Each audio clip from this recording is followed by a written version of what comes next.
Okay, so this is March 2022, paper 4-2. Let's start. Iodine is found naturally in compounds in many different oxidation states. Iodines react with acidified H2O2 to form iodine and water. The reaction mixture is shaken with cyclohexane to extract iodine. ठीक है जी. So ये दो solvents हैं, एक आपके पास iodine and water है और एक तुम्हारे पास जो है वो extraction solvent है. ये KPC के टॉपिक में तुमने पढ़ा था कि you first dissolve a solute in one solvent, then you add another solvent. दूसरा solvent क्या करेगा, कुछ solute which is iodine को एक्सट्रैक्ट करके यानी अपने अंदर डिसॉल्व कर लेगा. लेकिन इसकी शर्त क्या पड़ी थी हमने कि दोनों जो सॉल्वेंट्स हैं, इन दिस केस वाटर और दूसरा सॉल्वेंट साइक्लोहेक्सेन है, वो आपस में मिक्स ना हो. जो क्वेश्चन में लिखा हुआ है cyclohexane is immiscible with water, question में लिखा हुआ है. ठीक है. अच्छा चले, पहला पार्ट इसका क्या है. उसने कहा identify the role of H2O2 in its reaction with I minus in acidic conditions. Write ionic equation for the reaction.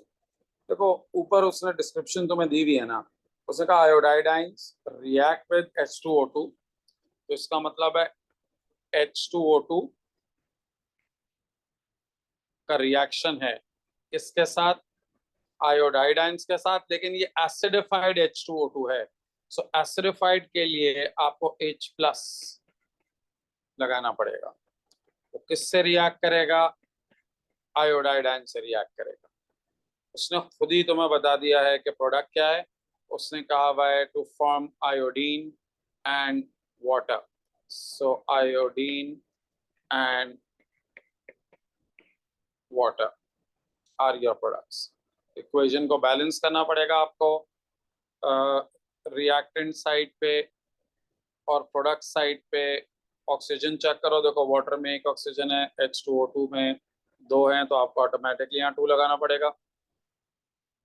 यहाँ पे 2 बैलेंस करने के लिए इधर 2, आयोडीन 2 हैं तो इधर भी 2 लगेगा. ये इक्वेशन बैलेंस हो जाएगी. अच्छा ये चेक कीजिएगा इक्वेशन एटम्स के लिए भी बैलेंस हो और चार्ज के लिए भी बैलेंस हो. तो एटम्स तो बराबर हैं, 4 हाइड्रोजन है दोनों तरफ, 2 ऑक्सीजन है दोनों तरफ और 2 आयोडीन है दोनों तरफ. तो चार्ज भी इसका बैलेंस है और एटम्स भी बैलेंस है. और चार्ज देखो, इसका ओवरऑल चार्ज है, इसका चार्ज 0 है, इसका चार्ज 0, इसका 2 प्लस, इसका -2. तो ओवरऑल चार्ज रिएक्टेंट साइड का 0 हो गया और प्रोडक्ट का तो खैर है ही 0. तो सही है, ये बैलेंस हो गई इक्वेशन. इसका मतलब है कि एटम्स भी बैलेंस है और चार्ज भी बैलेंस है. ठीक है. उसने कहा आयोनिक. आयोनिक इक्वेशन के अंदर आप क्या करते हैं. अच्छा ये इसकी आयोनिक इक्वेशन, सॉरी मैंने लिख दी, रोल उल्टा हो गया, इसको नीचे लिखना था. चलो इसको यहाँ कॉपी कर देता हूँ. H2O2 plus 2H plus plus 2I minus gives I2 plus H2. अच्छा अब आप देखें, इसमें उसने पूछा रोल ऑफ H2O2. भाई आयोडाइड यहाँ पर इसका ऑक्सीडेशन नंबर -1 है ना, और इसका ऑक्सीडेशन नंबर इधर 0 है. ठीक है. अब ये इंक्रीज हुआ है, इसका ऑक्सीडेशन नंबर इंक्रीज हुआ है. जब ऑक्सीडेशन नंबर किसी चीज का इंक्रीज होता है तो इसका मतलब होता है वो ऑक्सीडाइज हुआ है. ये ना इंक्रीज हुआ है, इसका मतलब ये है कि आयोडाइड आयंस ऑक्सीडाइज हुए हैं. जो उससे रिएक्ट करवा रहा है, भाई जाहिर है उस ऑक्सीडाइज अगर आयोडाइड आयन हुए हैं तो उन्हें ऑक्सीडाइज किया किसने है, H2O2 ने किया है ना. तो H2O2 क्या हुआ, ऑक्सीडाइजिंग एजेंट, क्योंकि वो खुद रिड्यूस हुआ है. ठीक है. तो इसका मतलब है देखो ये ऑक्सीडाइज हुआ है ना, इसका मतलब ये रिड्यूस हुआ है. अब और जो चीज रिड्यूस होती है वो ऑक्सीडाइजिंग एजेंट होती है. ठीक है बच्चों. चलो नेक्स्ट. ये केपीसी की कैलकुलेशन में लोग गड़बड़ करते हैं, मैंने देखा है अभी भी बहुत सारे लोग तुम में से केपीसी कैलकुलेट करने में गलती करते हैं। चलिए पहले देखें, 15 cm cube of C6H12 is shaken with 20 cm cube of aqueous solution of iodine until no further changes. It is found that 0.390 gram of iodine is extracted into C6H12. अच्छा पहले देखा पानी था कितना आप, अच्छा इधर उसने वाटर का कुछ इनिशियली नहीं दिया, यही दिया हुआ है, ठीक है। The partition coefficient of iodine, now this is the key point, the partition coefficient between, ये लाइन जो होती है ना, की लाइन होती है, between C6H12 and water is this. Calculate the mass of iodine that remains in aqueous layer.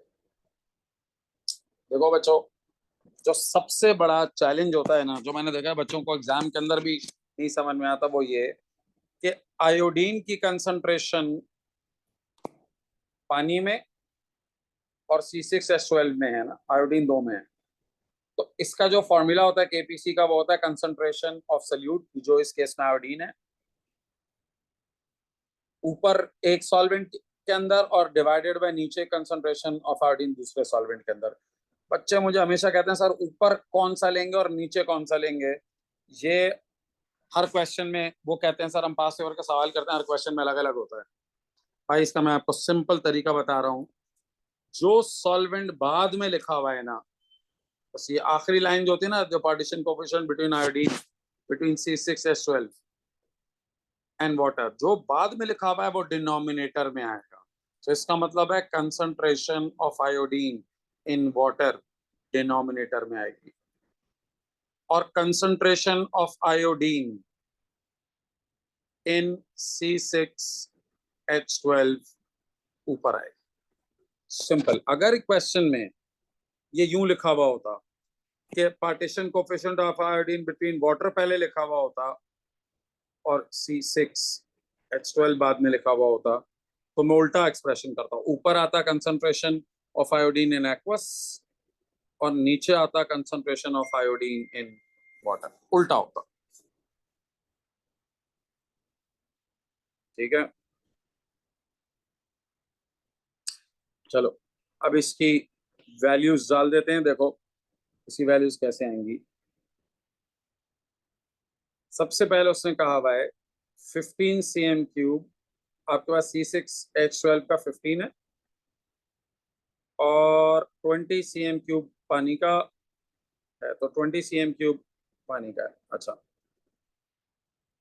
it is found that 0.390 is extracted into C6H12, तो C6H12 में तो 0.390 आ गया। अच्छा, केपीसी भी आपको गिवन है, तो देखो केपीसी 93.8 इज इक्वल टू, अब C6H12 में कितना एक्सट्रैक्ट हो गया, 0.390। अच्छा ये ग्राम है ना, इसको ग्राम में रहने दो, अभी मैं तुम लोग को बताता हूँ। अपॉन इसका वॉल्यूम कितना है C6 का 15, इसको भी 15 cm क्यूब में रहने दो, ठीक है, डिवाइडेड बाय, अब हमें निकालना है कंसंट्रेशन, उसने कहा हुआ है it is calculate the mass of iodine that remains, so जो रिमेन्स है उसको हम कह देते हैं x डिवाइडेड बाय, अच्छा ये x ग्राम्स डिवाइडेड बाय इसका वॉल्यूम कितना है 20 cm क्यूब। देखो बच्चों, अब इसमें दो बातें, मुझे बहुत सारे लोग ये कहते हैं कि सर आप ग्राम को मोल में क्यों नहीं कन्वर्ट करें, कंसंट्रेशन स्क्वायर ब्रैकेट का मतलब तो कंसंट्रेशन इन मोल पर dm क्यूब होता है। बिल्कुल होता है, ये वो वाहिद जगह है जहां पर आपको ग्राम को मोल में कन्वर्ट करने की जरूरत नहीं है। क्यों? क्योंकि जब आप ग्राम को मोल में कन्वर्ट करेंगे तो आप आयोडीन के mr से उसको डिवाइड करेंगे। मसला है कि उसका डिनोमिनेटर में भी आयोडीन है और ऊपर न्यूमरेटर में भी आयोडीन है, तो ऊपर भी सेम हमारा आएगा, नीचे भी सेम हमारा आएगा, तो कैंसिल आउट हो जाएगा। तो आप कन्वर्ट भी कर लें, अभी आप करके देख लें कन्वर्ट, आपका आंसर पे कोई फर्क नहीं पड़ेगा, तो मैं अपना टाइम क्यों जाया करूं। दूसरा, मुझे बच्चे कहते हैं सर कंसंट्रेशन मोल पर डीएम क्यूब में होती है तो सीएम क्यूब है।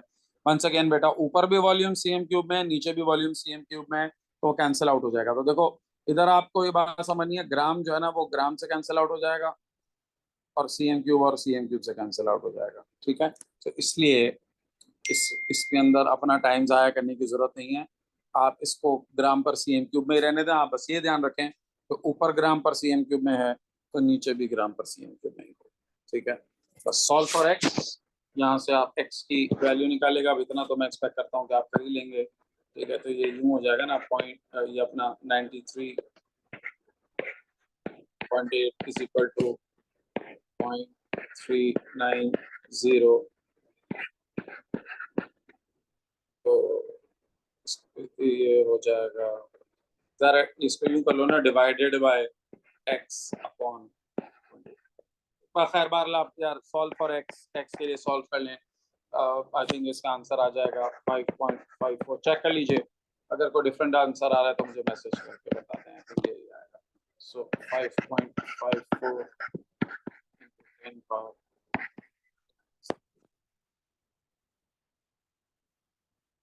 ठीक है,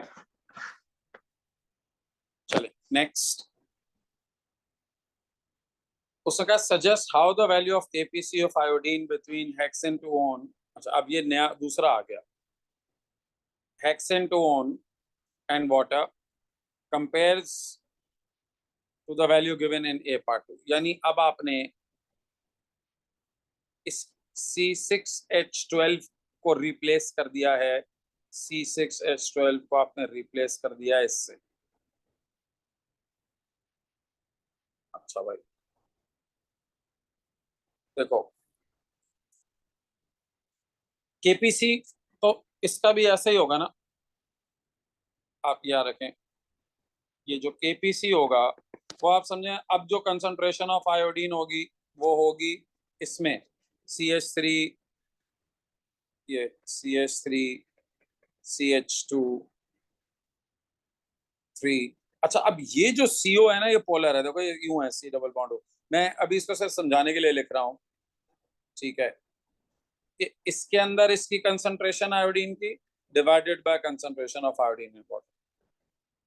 देखो बच्चों, concentration of iodine in water. ठीक है, ये फर्क आ गया। ऊपर आयोडीन अब इस सॉल्वेंट में आ गया। ये सॉल्वेंट पोलर है, ये इस पे कार्बन पे पार्शियल पॉजिटिव और पार्शियल नेगेटिव, ये नॉन पोलर है। Now the key point, iodine solute क्या है, वो भी नॉन पोलर है, आयोडीन भी नॉन पोलर है, नॉन पोलर है। ठीक है, सिंपल। नॉन पोलर चीज नॉन पोलर सॉल्वेंट में ज्यादा सॉल्युबल होती है। ठीक है, नॉन पोलर चीज नॉन पोलर में ज्यादा सॉल्युबल होती है। सो जो आयोडीन है वो C6H12 में ज्यादा सॉल्युबल होगा। इसका मतलब यह है कि जब आप इसको C6H12 में आपने जब डाला था ना, C6H12 में, इसमें तो इसमें आयोडीन की कंसंट्रेशन ज्यादा होगी इसमें, और इसमें आयोडीन की कंसंट्रेशन कम होगी। तो जाहिर है अगर न्यूमरेटर बड़ा है तो केपीसी भी बड़ा ही होगा ना, अगर ये न्यूमरेटर छोटा है तो केपीसी भी छोटा ही होगा। ठीक है, सो अब इसको जरा इन वर्ड्स में आपको बता देता हूँ। पहले तो आपने एक लाइन में ये बता देना एग्जामिनर को कि हेक्सेन-2-ओन, हेक्सेन-2-ओन is a polar solvent and hexane is non-polar,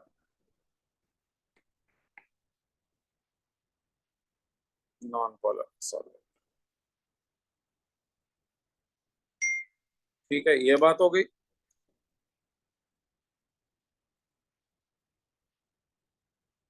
okay, अगली चीज,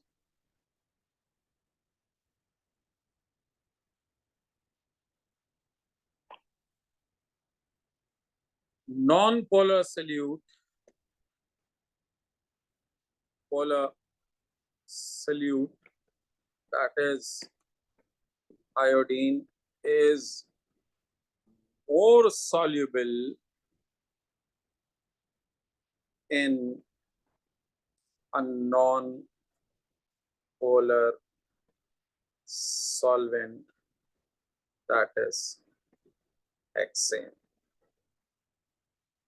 So KPC with hexane one will be smaller. ठीक है, चले आगे बढ़ते हैं. Now, group 1 iodides all form stable ionic lattices and are soluble in water. अच्छा जी, define enthalpy change of solution. So इसके लिए enthalpy change, देखो मैंने आपसे कहा था जो solution होता है ना वो एंडो भी होता है और या एक्सो भी हो सकता है. तो इसके लिए आप लिखते हैं enthalpy change when 1 mole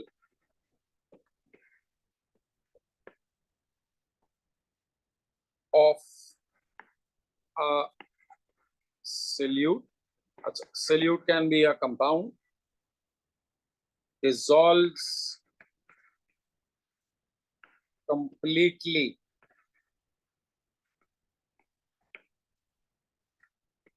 in water to form a solution of infinite dilution.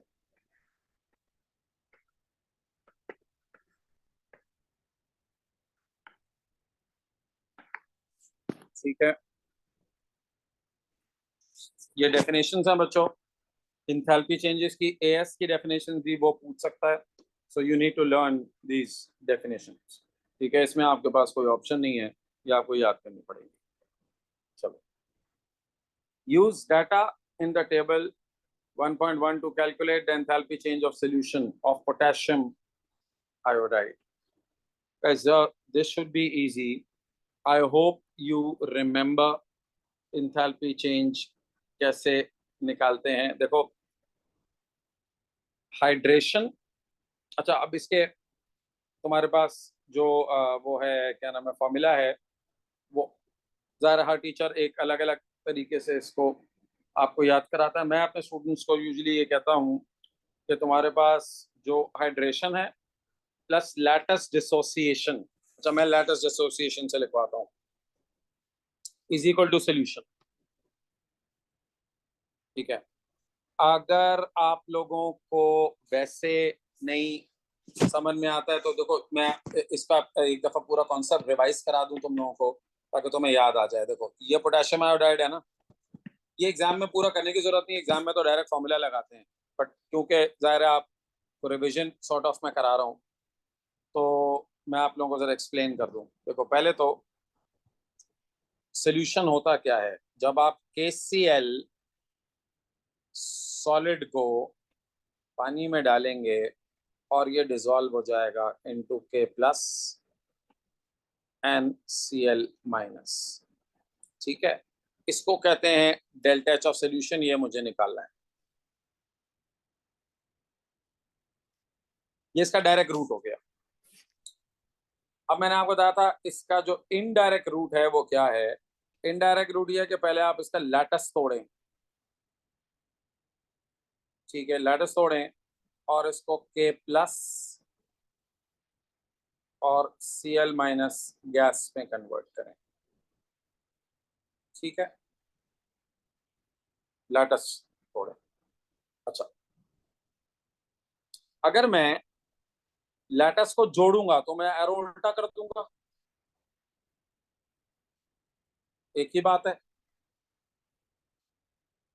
ठीक है, मैंने इस तरह क्यों लिखा, क्योंकि क्वेश्चन में जो मुझे गिवन है ना वो लैटिस एनर्जी गिवन है, यानी K प्लस और I माइनस के आई बना रहे हैं, इसलिए मैंने एरो की डायरेक्शन उल्टी कर दी. एक ही बात है ना. तो आप उसके लिए कितनी चाहिए, -629 ये चाहिए. ये आपकी क्या हो गई, lattice energy. Lattice delta H of latus, ठीक है, लैटस। और जब ये गैसियस आइंस पानी में डिसॉल्व हो जाते हैं तो हाइड्रेट हो जाते हैं, यानी ये पोटेशियम हाइड्रेट हो गया, समझो ये पोटेशियम हाइड्रेट हो गया और ये क्लोराइड हाइड्रेट हो गया, दोनों पानी में डिसॉल्व हो गए।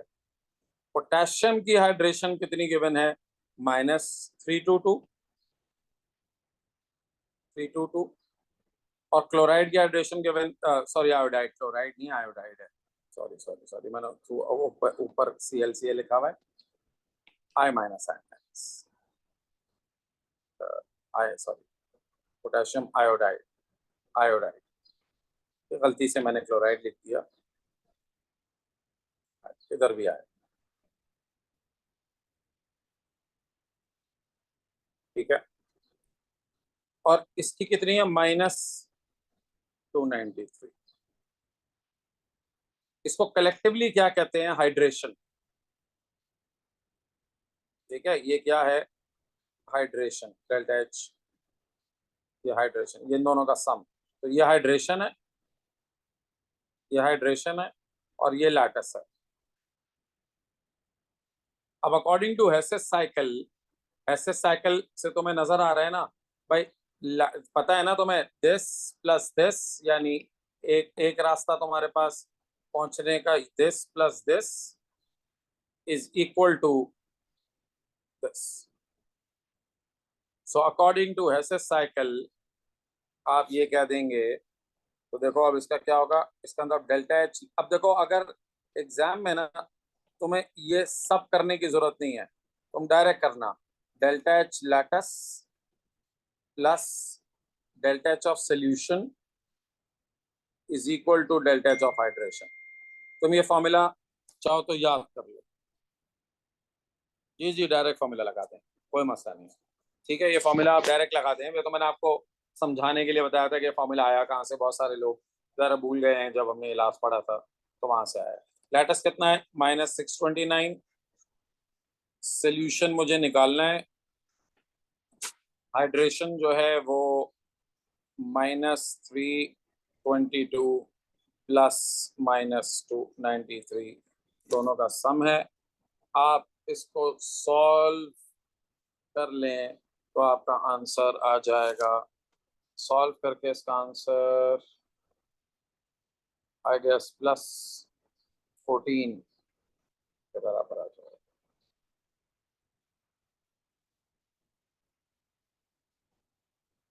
चेक कर लीजिएगा, अगर कोई प्लीज आप इसको चेक भी कर ले, कोई डिफरेंट आंसर आ रहा है तो मुझे बता दीजिएगा, ठीक है।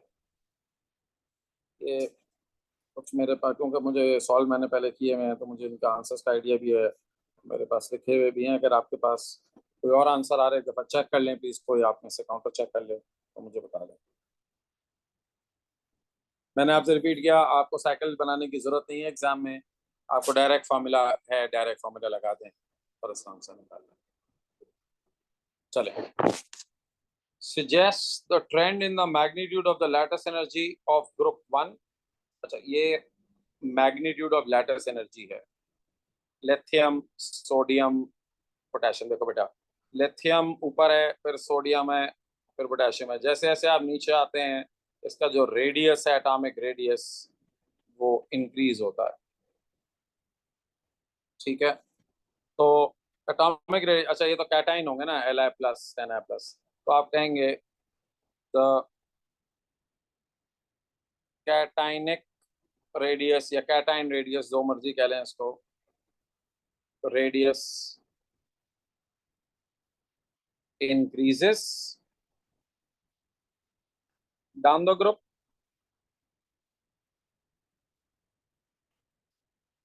अच्छा, ये lithium to potassium and charge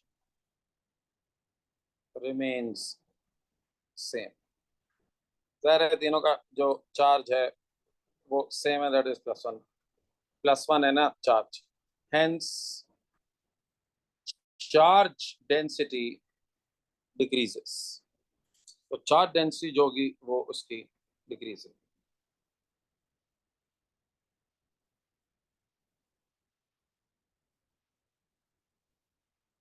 ठीक है। अब जब चार्ज डेंसिटी उसकी डिक्रीज होगी, इसका मतलब है हेंस, इसका मतलब है कि लिथियम स्ट्रॉन्गर बॉन्ड बनाएगा। उसका उसका रेडियस छोटा है ना, चार्ज डेंसिटी ज्यादा है, hence Li plus forms stronger bond with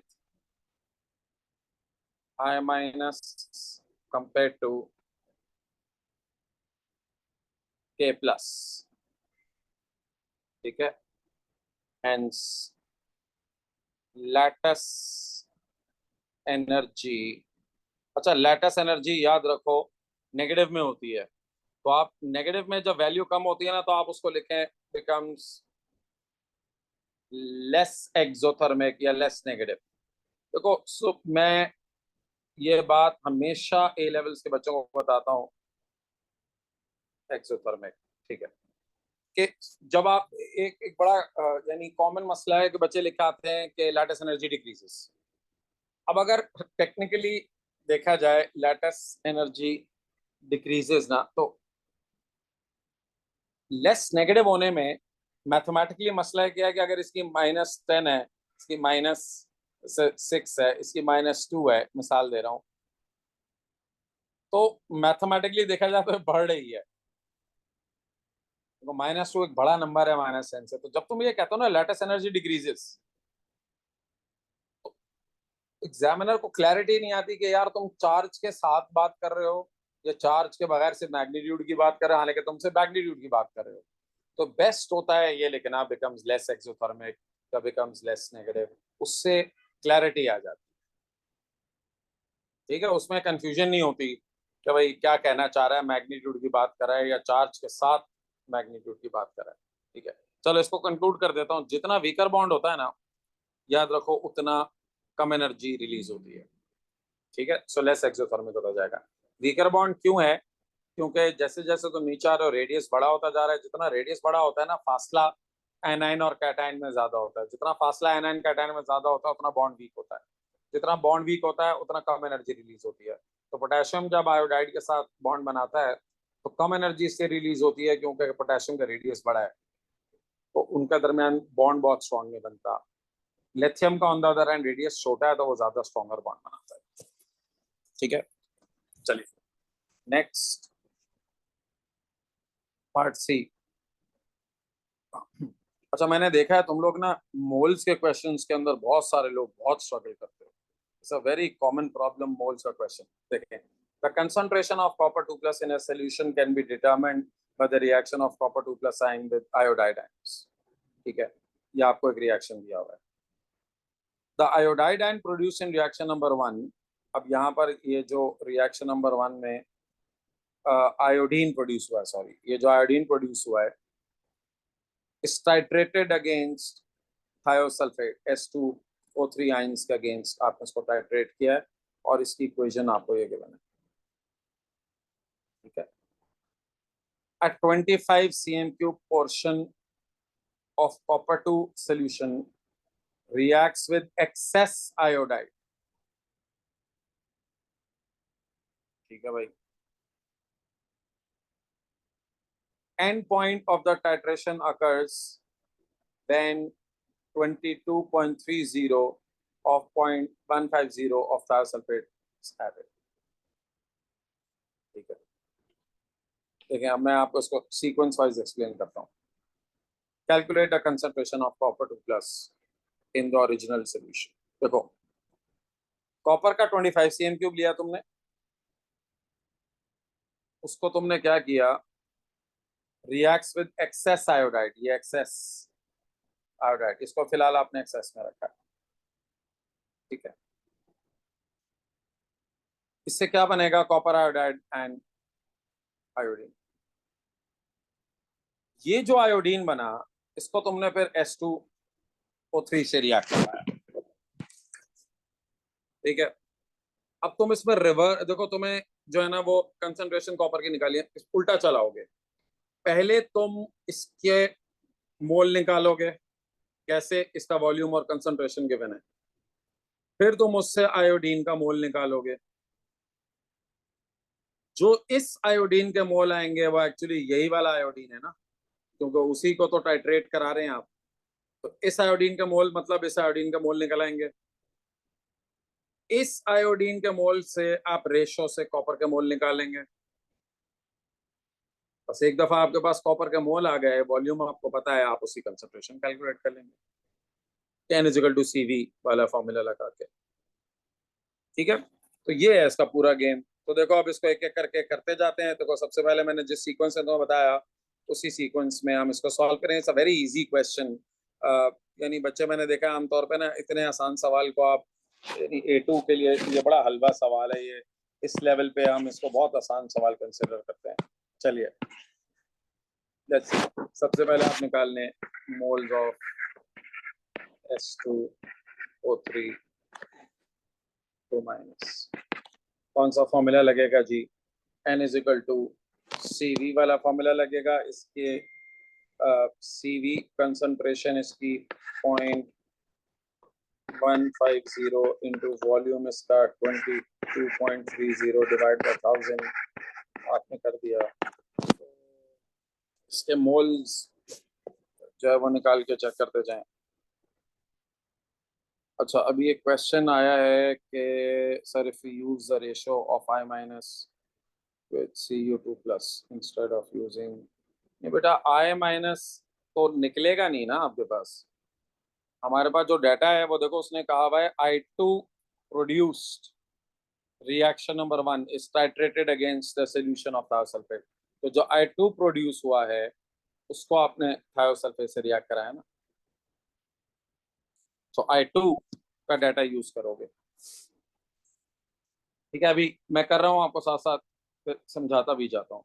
तो यहाँ से था सल्फेट के मोल आ गए 3.345 इंटू 10⁻³ प्लीज काउंटर चेक कर लीजिएगा, कोई अगर गलती हो रही है ना तो मुझे बता दीजिएगा। ठीक है, कि मेरे पास पहले कुछ मैंने बच्चों के साथ सॉल्व किए थे तो उसके आंसर मेरे पास लिखे हुए हैं, मैं वो यूज कर रहा हूँ। हो सकता है वो कैलकुलेशन में कुछ गड़बड़ हो गई हो, तो चेक कर लीजिएगा एक दफा। ठीक है, अब यहाँ से जो मोल्स ऑफ आयोडीन हैं वो 2:1 का रेशो है ना,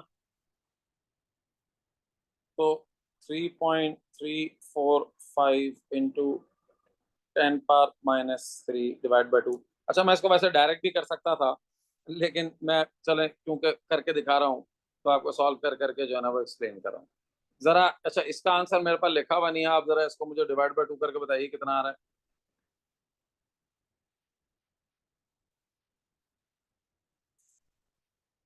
जरा प्लीज कोई सॉल्व करके मुझे इसका आंसर बताया, मैं वेट कर रहा हूँ।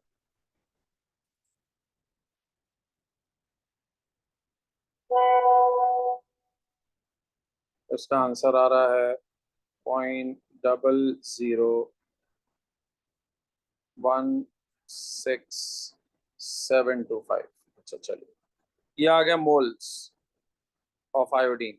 ठीक है, अब फ्रॉम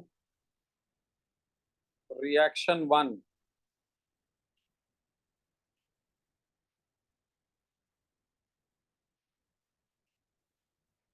जो तुम्हारे पास मोल्स ऑफ Cu2 प्लस हैं वो डबल है ना आयोडीन से, तो 0.00016725 इंटू 2। ठीक है, इससे आंसर बताओ, वापस वही आ जाएगा 3.345 इंटू 10⁻³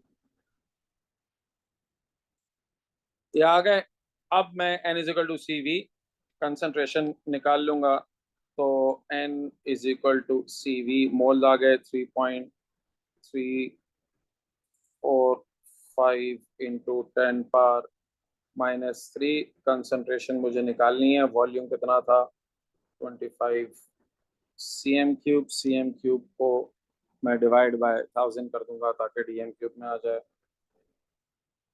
यहाँ से कंसंट्रेशन चेक कर लीजिएगा, या जानी चाहिए पॉइंट। ठीक है। अच्छा, इसमें अब एक शॉर्टकट भी मारा जा सकता था। 1338 को हाँ राउंड ऑफ करके 134 कर दिया, क्योंकि इसमें एक शॉर्टकट भी मारा जा सकता था। अब मैंने समझाने के लिए वो नहीं किया, बट शॉर्टकट ये मारा जा सकता था कि आपने एक दफा इसके मोल निकाल लिए ना,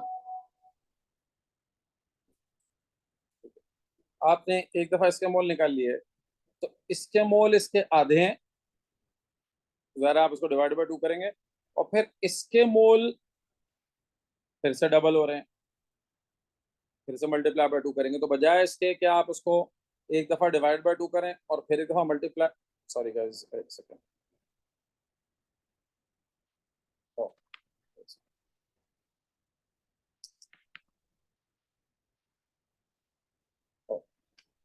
सॉरी ये फाइल जरा मेरी बंद हो गई है।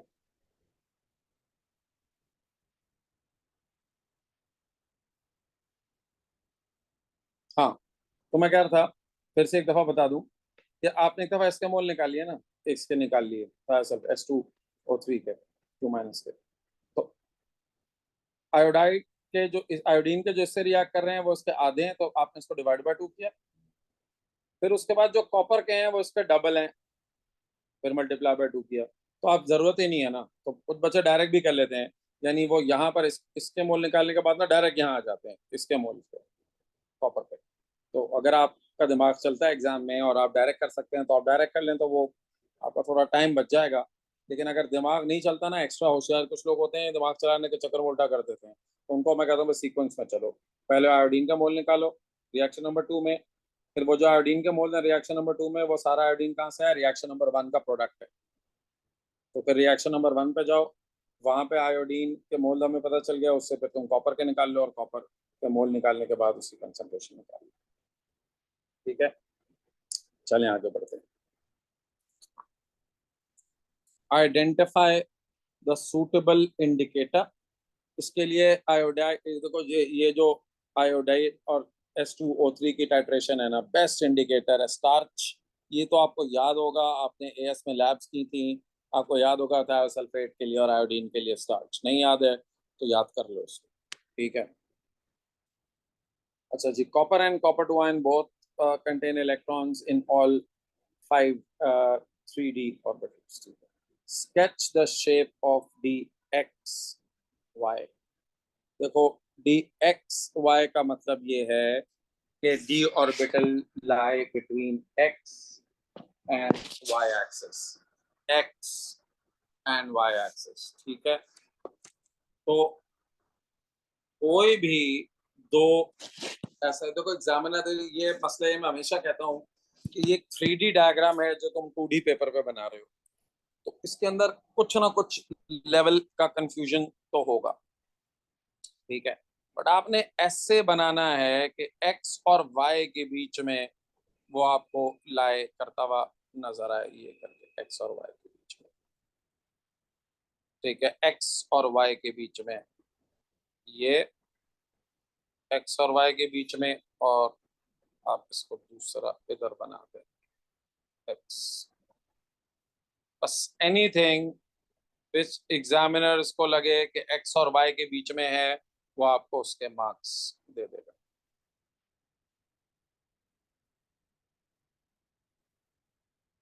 ठीक है, एक्स और वाई के बीच में आपने दो डम्बेल शेप्स ड्रॉ कर।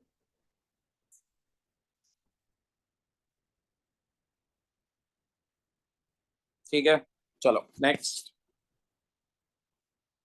The reaction of I minus with per sulfate ions can be catalyzed by Fe3 plus ions. Write the equation to show how Fe3 plus catalyzes this reaction. अच्छा,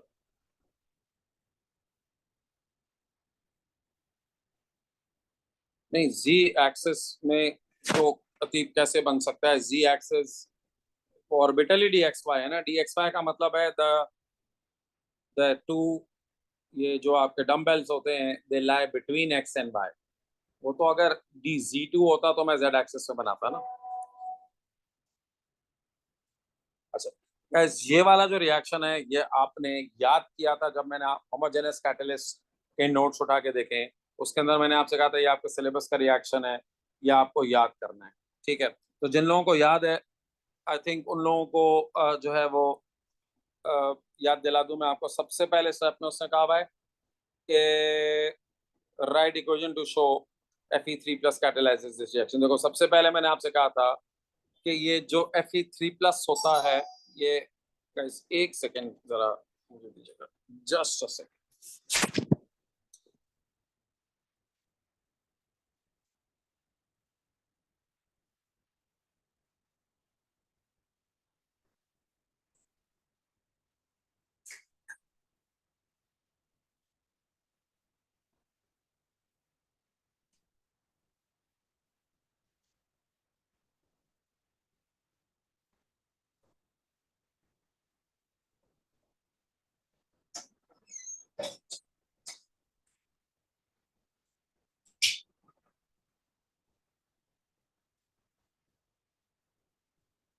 अच्छा चलो, अब हमें क्या याद था मैं आपको याद दिला देता हूँ। देखो इसमें जो आयोडाइड आयंस है ना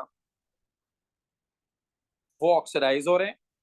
तो बस होता क्या है कि ये जो आयोडाइड आयंस होते हैं ये बजाय H2O8 से रिएक्ट करने के बजाय ये Fe3 प्लस से रिएक्ट करते हैं। अच्छा, क्योंकि दो आयोडाइड दो इलेक्ट्रॉन लूज करेंगे इसीलिए आपको दो Fe लिखना है। ये क्या करेंगे, इलेक्ट्रॉन लूज करके खुद तो आयोडीन बन जाते हैं और जो Fe3 प्लस है वो रिड्यूस होके Fe2 प्लस में कन्वर्ट हो जाता है। ये रिडक्शन ऑफ Fe3 प्लस।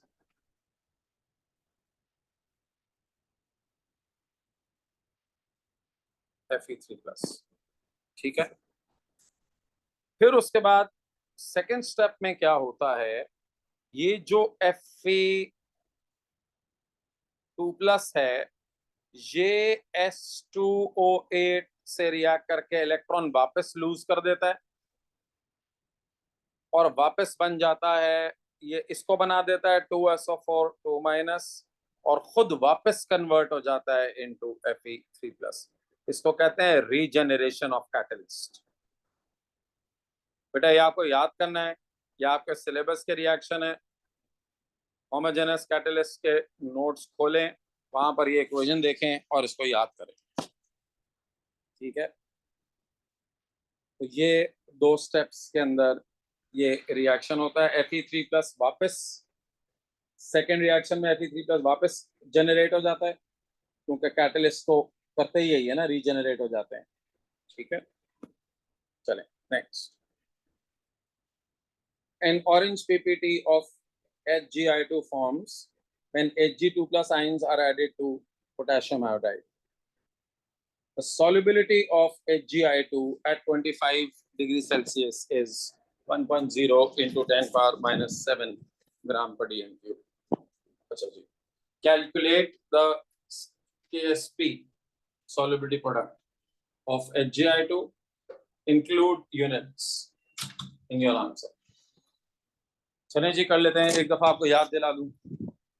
जब कोई भी partially soluble salt like HgI2 ये डिसोसिएट होता है ना, देखिए मैं आपको जरा याद दिला देता हूँ। इसकी इक्वेशन क्या बनेगी, ये बनेगी Hg2 प्लस और 2I माइनस। नाउ सॉल्युबिलिटी का मतलब होता है कि ये कितना डिसॉल्व हुआ है। ठीक है, ये कितना डिसॉल्व हुआ है। तो एक बात मेरी याद रखिएगा, देखो जो सॉल्युबिलिटी है ऑफ HgI2 इक्वल है to the concentration of Hg2 plus. ठीक है,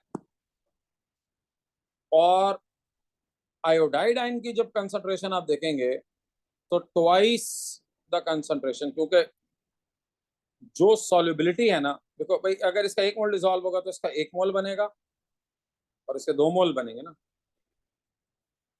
तो जो कंसंट्रेशन ऑफ I माइनस है वो ट्वाइस द solubility of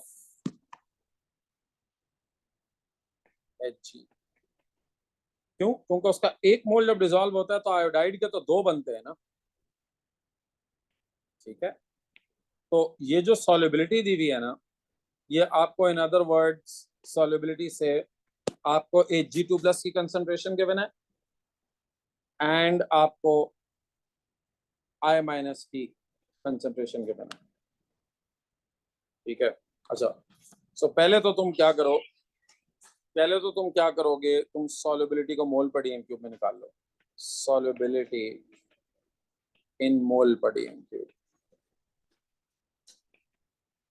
तो कितनी होगी सॉल्युबिलिटी इन मोल पर डीएम क्यूब? ये तुम्हारे पास ग्राम पर डीएम क्यूब में कितना है 1.0 इंटू 10⁻⁻⁷। इसको डिवाइड कर दो एमआर से।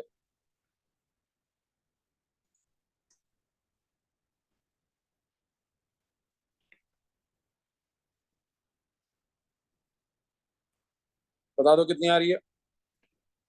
इसको साइड में रखो। ये आ जाएगी 2.20 इंटू 10⁻⁻10। ठीक है, ये ऑफ HgCl2 हो गई। अब बच्चों मैं फिर से एक दफा बता रहा हूं, तो Hg2+ की कंसंट्रेशन सैचुरेटेड सोल्यूशन में कितनी हुई? वो भी इतनी हुई 2.20 इंटू 10⁻⁻10 मोल पर डीएम क्यूब। और जो आयोडाइड आयन की कंसंट्रेशन है इसकी ट्वाइस है, ट्वाइस ऑफ 2.20 इंटू 10⁻⁻10। सर मेरा ट्वाइस क्यों है? क्योंकि 1:2 का रेशियो है ना इसका।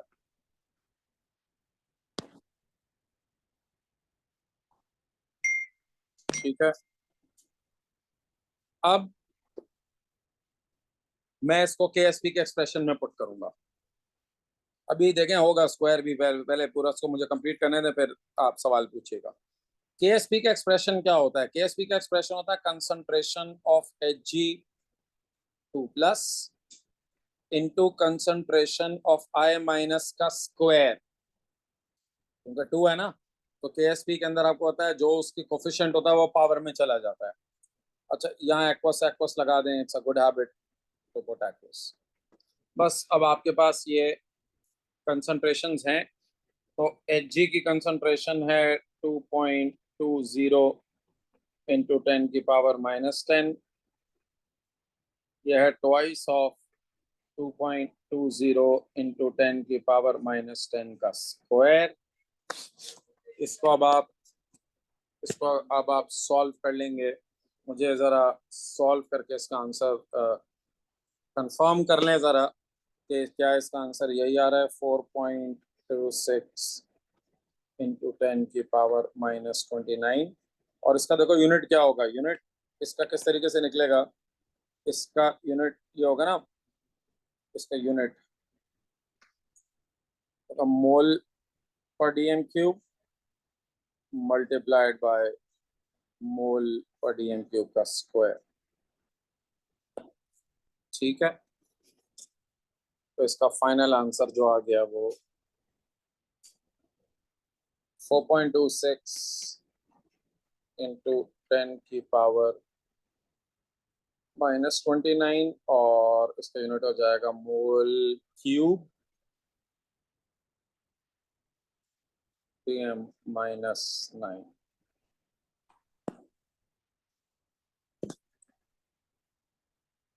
ठीक है, समझ में आ गया सबको ये? चलो question number 2। Silicon is the second most abundant element in the earth crust. उसने कहा in industry silicon is extracted from SiO2 by reaction with carbon at over 2000। अच्छा रिएक्शन नंबर 1 आपको दिया हुआ है, explain why the entropy change delta S of the reaction number 1 is positive। देखिए सबसे पहले स्टेट्स देखो, ठीक है, स्टेट्स में सॉलिड सॉलिड, लिक्विड, गैस। अब सॉलिड सबसे ज्यादा एंट्रोपी होती है गैस की, फिर लिक्विड्स की, और सबसे कम एंट्रोपी होती है सॉलिड्स की। डिसऑर्डर सबसे कम होता है ना, एक बात। और दूसरी बात ये, आप एक और चीज भी देखें, मोल्स, यानी देखो मोल्स तो बराबर हैं, इधर भी रिएक्टेंट साइड पे भी टोटल 3 मोल्स हैं, तो इसको हम किस तरह आंसर करेंगे? हम कहेंगे 1 mole of liquid silicon and 2 moles of ये gaseous carbon monoxide is formed from 3 moles of solid reactant। बस 1 मार्क के लिए काफी है। सॉलिड रिएक्टेंट कौन से हैं?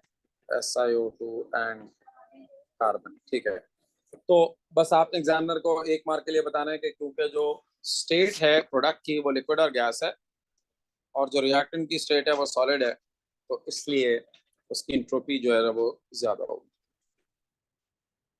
ठीक है, चलो second part. Reaction number 1 is highly exothermic. ठीक है, इसके अंदर रिएक्शन नंबर 1 का जो डेल्टा एच है आप समझे वो नेगेटिव है। ठीक है, लेकिन इसका जो डेल्टा एस है वो पॉजिटिव है। अभी हमने बताया पहले वाले पार्ट में, एंट्रोपी चेंज इज पॉजिटिव। ये वाला जो इसका डिस्क्रिप्शन होता है ना, ये आता भी बहुत ज्यादा और ये होता भी इंपॉर्टेंट है। अब उन्होंने क्या कहा हुआ है? suggest the effect of increase in temperature on the feasibility of the reaction। अच्छा, चलें इसका जरा अपनी थोड़ी सी याददाश्त को रिफ्रेश करते हैं। सबसे पहले तो हम लोगों ने एक डेल्टा जी का एक्सप्रेशन जो है वो सीखा था। ठीक है, डेल्टा जी का एक्सप्रेशन से डेटा, देखो मैं आपको जरा याद दिला दूं कि डेल्टा जी जितना नेगेटिव होता है इसका मतलब यह है कि उतना रिएक्शन ज्यादा फीजिबल है, तो मोर नेगेटिव। तो delta G is equal to delta H minus T delta S. ठीक है, अब मैंने आप लोगों को क्लास में बताया था कि आपको दोनों का ना ये देखना है कि इसके चेंज, किसके चेंज होने से इफेक्ट क्या हो रहा है। देखो इसका डेल्टा एच क्या है? नेगेटिव। ठीक है, टेम्परेचर तो होता ही पॉजिटिव है, टेम्परेचर तो नेगेटिव हो ही नहीं सकता केल्विन में, क्योंकि केल्विन में पुट करते हैं ना, केल्विन का जो लोएस्ट टेम्परेचर है वो 0 है, और जाहिर है सारे जो भी टेम्परेचर होगा, और 0 तो मैं पता है एब्सोल्यूट है, वो अचीवेबल नहीं होता, तो हम 0 तो फ्रैंकली लेते ही नहीं है ना रिएक्शन में। तो टेम्परेचर तो हमेशा पॉजिटिव होता है, और इस क्वेश्चन में डेल्टा एस भी पॉजिटिव है। ठीक है, तो ये पूरा एक्सप्रेशन इसका क्या हुआ? Positive positive multiply by negative, ये पूरा नेगेटिव साइन के साथ की बात कर रहा हूँ, तो ये पूरा एक्सप्रेशन इसका नेगेटिव होगा ना। अब जब आप टेम्परेचर को बढ़ाएंगे, अब मैथमेटिकल वर्किंग करो, जब तुम टेम्परेचर को बढ़ाओगे तो ये मोर नेगेटिव हो जाएगा। ठीक है, जब ये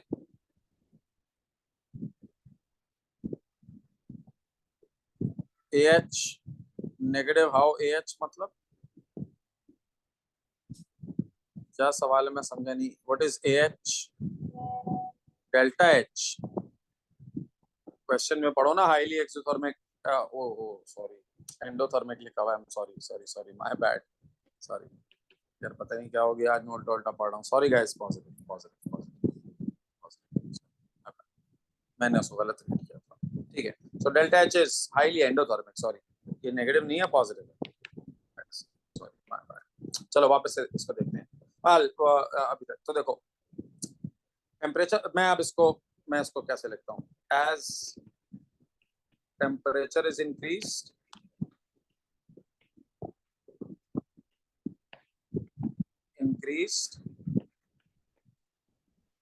ठीक है, minus T delta S become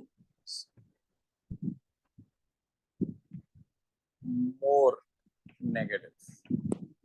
minus T delta, मैंने माइनस टी के साथ लिखा है, ठीक है। अच्छा जी,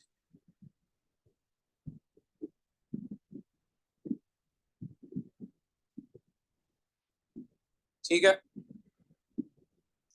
अब जब माइनस टी डेल्टा एस की वैल्यू बड़ी होगी तो तुम डेल्टा एच में, डेल्टा एच जो पॉजिटिव है उसके अंदर अगर तुम एक बड़ी वैल्यू सबट्रैक्ट करोगे माइनस से ना, सो जब तुम बड़ी वैल्यू सबट्रैक्ट करोगे तो डेल्टा जी छोटा हो जाएगा ना। तो देखो मैं इसको कैसे कहता हूँ, since delta H is positive, so increasing temperature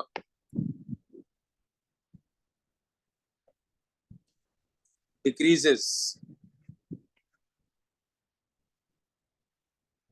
delta G. जरा डेल्टा जी छोटा आएगा यार, देखो सिंपल है ना, मैं इसको जरा एक्सप्लेन करता हूँ।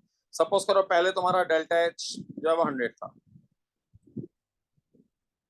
ठीक है, और माइनस टी डेल्टा एच था 20, तुम्हारा डिफरेंस आया 80। अब तुमने टेम्परेचर बढ़ा दिया, टेम्परेचर बढ़ाने से क्या हुआ, माइनस टी डेल्टा एच की वैल्यू और नेगेटिव हो गई, और नेगेटिव होने का मतलब है यार लेस 40 हो गई, तो अब तुम्हारा आंसर छोटा आएगा ना।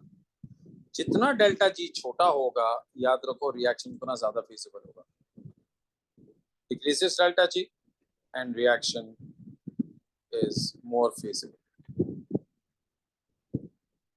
अब देखो मार्किंग की मैं इसको अलग तरीके से भी लिखा जाता है, वो यूं देखें, इसको यूं भी लिखा जा सकता था कि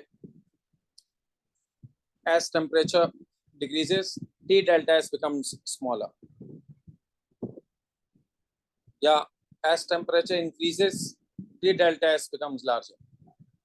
उसमें इंक्रीज लिखा हुआ है तो इंक्रीज की बात करते हैं, so T delta S becomes larger since delta H is positive and you subtract a larger value from it, therefore delta G becomes smaller and hence feasibility increases। बस बच्चों याद रखना ये है कि जितना डेल्टा बी स्मॉलर होगा या मोर नेगेटिव होगा उतना फिजिबिलिटी ज्यादा होगी, ठीक है, सिंपल। चलें next. Silicon is purified by first heating it in a stream of HCl to form SiHCl3। SiHCl3 form then distilled to remove other impurities। ठीक है जी, एक रिएक्शन दिया हुआ है आपको, some standard entropy data, silicon का, HCl का, इसका given, ठीक है।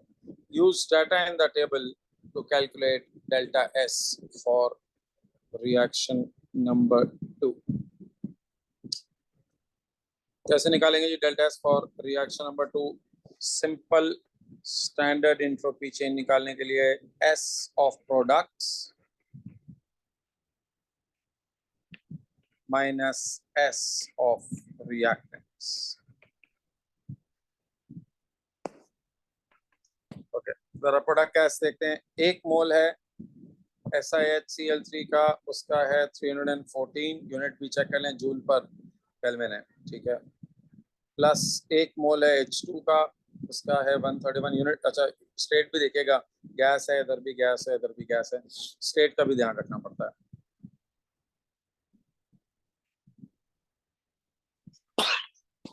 ये रिएक्टेंट प्रोडक्ट्स हो गए, माइनस रिएक्टेंट्स पर आ जाएं।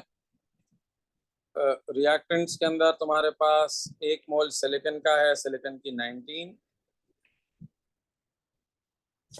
और तुम्हारे पास 3 मोल HCl के हैं, तो +3 टाइम्स HCl का कितना है जी, 187। ठीक है, इसको आप सॉल्व कर लें और यूनिट का ध्यान रखिएगा। आप जब इसको सॉल्व कर लेंगे तो इसका आंसर आ जाएगा -135। ठीक है, मैं आपसे कहा प्लीज काउंटर चेक कर लें।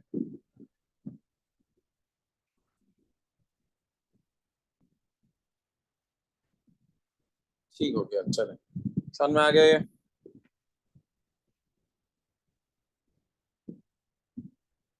Right, reaction number 3 is reverse of reaction number 2 and can be used to obtain your silicon। अच्छा जी, आपने देखा रिएक्शन नंबर 3 रिएक्शन नंबर 2 का रिवर्स है। अच्छा, यूनिट्स भी चेक कर लें, सेम ही है। Solid solid gas gas gas, इधर गैस गैस सॉलिड। ठीक है, यूनिट्स भी सेम है। ठीक है, हाँ, उसने कहा हुआ यूज द इंफॉर्मेशन एंड और answer to B part 1। B part 1 के अंदर आपने क्या निकाला था, इसका डेल्टा एस निकाला था। To calculate the temperature in kelvin at which the reaction becomes feasible, show your working। उसने कहा if you are not able to find your answer तो use this as an answer। अच्छा, कुछ लोग कहते हैं इसको पढ़ने के बाद ना पीछे वाले आंसर को भी -50 150 कर देते हैं। भाई, वो उसने तुम्हें तब दिया हुआ है जब तुम नहीं कैलकुलेट कर सको, और जाहिर है ये सही नहीं होता, ये आंसर गलत ही होता है। इसे इसलिए कि तुम्हारे इस पार्ट के मार्क्स ना चले जाएं, इसलिए आप लोगों को ये एक आइडिया देता है। देखो बच्चों, इसके लिए करना क्या होता है, put delta G is equal to 0। ठीक है, ये मैंने आप लोगों को बताया था कि फिजिबिलिटी निकालने के लिए आप डेल्टा जी को 0 पुट करते हैं। देयरफॉर ये क्या हो जाता है, जब ये वाला इक्वेशन है ना, delta is equal to delta H minus T delta S, जब इसको आप 0 पुट करेंगे। अच्छा, ये तुम चाहो तो डायरेक्ट फॉर्मूला भी याद कर लो, लेकिन ये बताना जरूरी होता है एग्जामिनर को कि put delta G is equal to 0। इसका एक मार्क होता है, अगर तुम ये नहीं लिखोगे तो वो पूरा एक मार्क वहाँ का, चाहे आपने नीचे सही भी लिख दिया है, तो वो पूरा मार्क नहीं मिल सकता तुम्हें। ठीक है, तो यहाँ से मैं डायरेक्ट कर दूं। अब हमें निकालना क्या है, टेम्परेचर निकालना है ना। सो पी को अगर मैं यहाँ से सब्जेक्ट बना देता हूँ तो ये हो जाएगा delta H upon delta S. इसमें हमेशा याद रखो यूनिट का चक्कर होता है,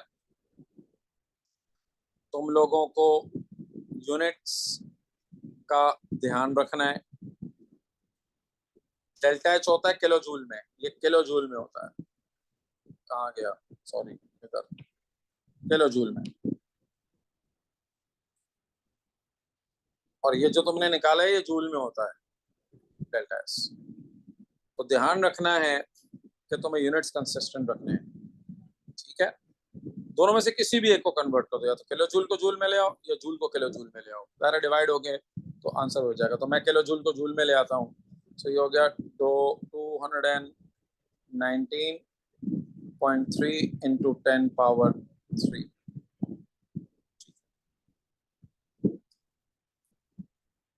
अच्छा जी, डिवाइडेड बाय डेल्टा एस हमने कितना निकाला था, 130। अच्छा, क्योंकि आपने रिवर्स कर दिया है तो उसका डेल्टा एस का साइन भी रिवर्स हो जाएगा।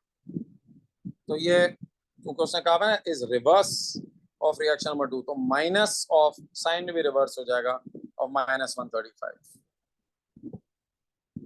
माइनस साइन क्यों लगाया, क्योंकि रिवर्स हो गया। ठीक है, यहाँ रिवर्स का मतलब है delta S is negative of reaction. ठीक है, इसका जो नेगेटिव है उसका आंसर आप निकाल लें तो तुम्हारा जो है वो आंसर आ जाएगा। आंसर इसका निकाल के चेक करके मुझे बताएं कितना आ रहा है, जरा मैं भी कैलकुलेट कर लूँ।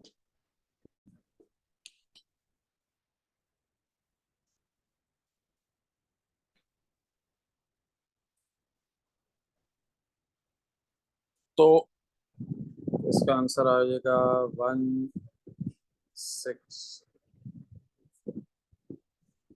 ठीक है, पार्ट सी। अच्छा, अब उसने कहा हुआ है silicon can also be produced by electrolysis of SiO2 dissolved in molten CaCl2. The relevant half equation is given. Calculate the time in seconds required to produce 1 gram of silicon by electrolysis using current S. ठीक हो गया। अच्छा चले, सबसे पहले तो आप लोगों को कहा हुआ है time in second required to produce 1 gram of silicon. अच्छा, इसमें हम क्या करते हैं, जरा मोल निकाल लेते हैं सिलिकॉन के पहले। मोल ऑफ सिलिकॉन, सिलिकॉन का 1 है divided by it's AR। AR silicon का है 28.1, तो ये हो गया 0.0356 मोल्स। पहले आपने सिलिकॉन का मोल्स निकाल लिए। अब रेशो से इलेक्ट्रॉन के मोल निकाल लो। So moles of electrons required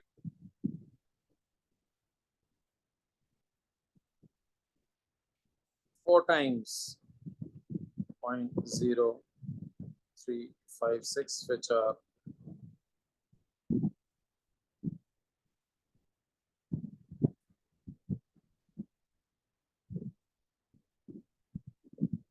ठीक है,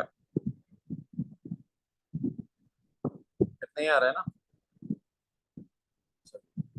अब कैलकुलेट द टाइम। देखो ये तो मोल आ गया ना, जरा इसको मल्टीप्लाई करके बताना, यही आ रहा आंसर।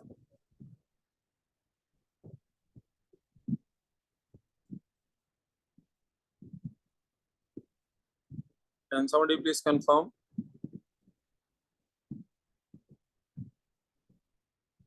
0.356, हाँ सही है, ठीक है। अच्छा, ये तो मोल हो गया ना। मुझे क्वेश्चन में,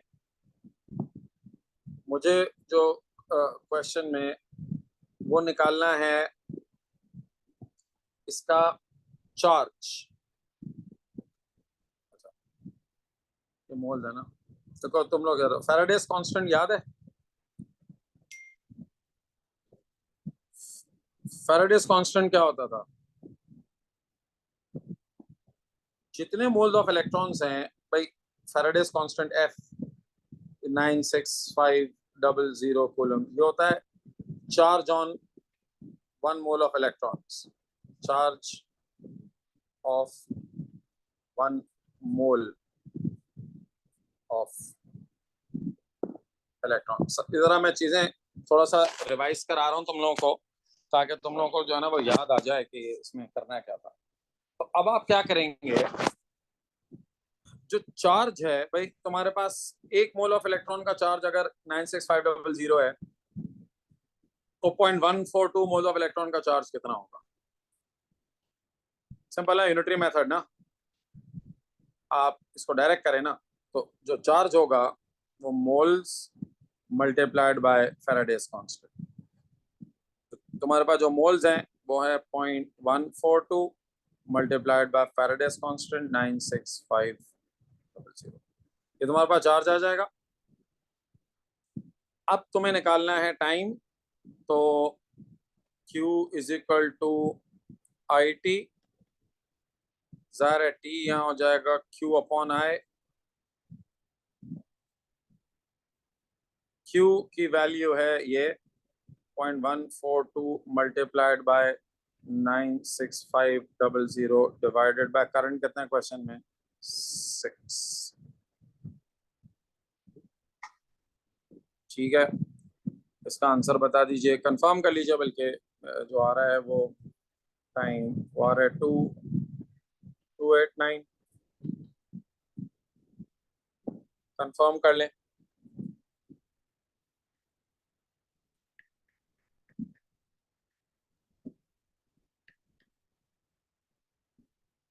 क्या 9088, सॉरी 89 है।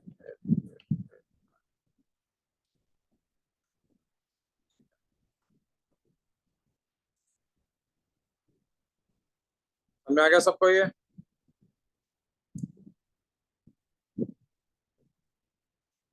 चलें, लेट्स डू क्वेश्चन नंबर 3। आज 3 तक करेंगे, फिर बाकी इसके 3 क्वेश्चंस कल करेंगे। ये टोटल 6 सवाल है, लेकिन बड़े बड़े सवाल होते हैं, ज़ाहिर है इसमें जरा टाइम लगता है, इसको मैं 2 पार्ट्स में कराता हूँ। चलो, डिफाइन ट्रांजिशन एलिमेंट, ये तो मैं एक्सपेक्ट करता हूँ कि अब तक तुम लोगों ने ट्रांजिशन एलिमेंट की डेफिनेशन याद कर ली होगी। सो elements with at least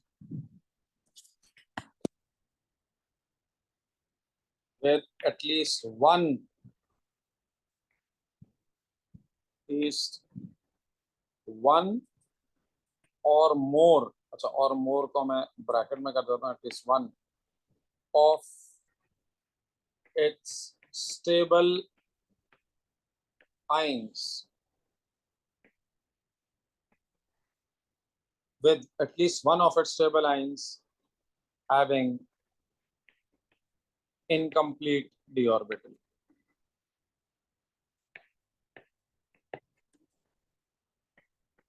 please इसको ये मत लिखना, a very common wrong definition, always I tell this, बच्चे लिखते हैं elements which have incomplete d orbital, ये भूल ही जाते हैं one of its stable ions या stable oxidation states। ठीक है, चलो आगे बढ़ते हैं। Two typical properties of transition element, देखिए पहली तो have variable oxidation states, ये तो सबसे टिपिकल है, ऑक्सीडेशन स्टेट्स। और दूसरी, इसके कॉम्प्लेक्सेस या compounds are coloured, form colored ions slash complexes slash ions और compounds, तीनों में से कुछ भी लिख लो तो मैं मार्क्स मिल जाएंगे। ठीक है, इसके अलावा एक तीसरा आंसर भी हो सकता था, दे फॉर्म कॉम्प्लेक्सेस। देखो, इसके अलावा आप नहीं लिख सकते, क्योंकि हाई मेल्टिंग बॉइलिंग पॉइंट है, कैन कंडक्ट इलेक्ट्रिसिटी, ठीक है, मैलिएबल एंड डक्टाइल, ये टिपिकल ट्रांजिशन एलिमेंट्स की प्रॉपर्टी नहीं है, तो हर मेटल की है। टिपिकल ट्रांजिशन की ये यूनिकली ये प्रॉपर्टी है, 3 कि ये कॉम्प्लेक्सेस बना सकते हैं, ये वेरिएबल ऑक्सीडेशन स्टेट शो कर सकते हैं। कलर, ये दो तो आप रख लेना, coloured and variable oxidation state. चलो आगे बढ़ो, part B. TiO2 ions form when TiO2 react with excess sulfuric acid. TiO2 can be reduced by zinc metal in acidic solution to form purple solution containing 3Ip+. TiO2 is a colorless ion. Suggest why? देखो बच्चों, ये suggest करने के लिए तुम्हें जरा TI का oxidation number देखना पड़ेगा, उससे जो है ना वो, अच्छा वो इसका ये देखो, TiO2 है ना, तो पूरे का +2, एक ऑक्सीजन का -2, तो ऑक्सीडेशन नंबर TI का +2 लाने के लिए कितना होगा, +4। तो बेसिकली ये TiO2 के अंदर जो TI का ऑक्सीडेशन नंबर है वो +4 है, यानी ये Ti4+। अब अगर तुम Ti4+ का इलेक्ट्रॉनिक कॉन्फ़िगरेशन बनाओगे, अच्छा, जो Ti है उसका एटॉमिक नंबर, टाइटेनियम का एटॉमिक नंबर जरा रिकॉल करें, निकालें जरा टाइटेनियम का, मैं आपको बताता हूँ जो एटॉमिक नंबर है, ताकि एक सेकंड, TI का एटॉमिक नंबर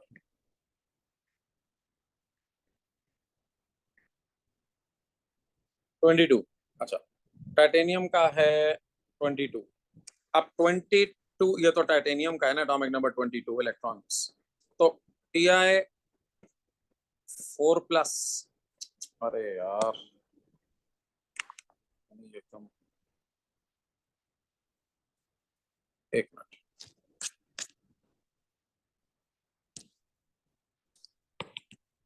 Ti4+ का निकालते हैं। अगर Ti का 22 है, रिपीट कर रहा हूँ, अगर Ti के अंदर 22 इलेक्ट्रॉन्स हैं तो Ti4+ ज़ाहिर है 4 लूज किए हैं तो ये 18 इलेक्ट्रॉन हो गए। 18 का मतलब ये हुआ 1s2। तो देखें, अगर मैं इसके जरा इलेक्ट्रॉनिक कन्फिग्रेशन बनाऊं तो 18 का मतलब ये है कि इसकी जो कन्फिग्रेशन है Ti4+ की वो है 1s2, 2s2, 2p6, 3s2, 3p, ये हो गया 18। अब इसके अंदर इसका डी खाली है ना, 3d इसका खाली है। क्यों है? क्योंकि वो इलेक्ट्रॉन भाई 2 इलेक्ट्रॉन 4s से निकल गया, 2 इलेक्ट्रॉन 3d से निकल गए। तो आप ये कहेंगे कि देखो पहले इन TiO2+,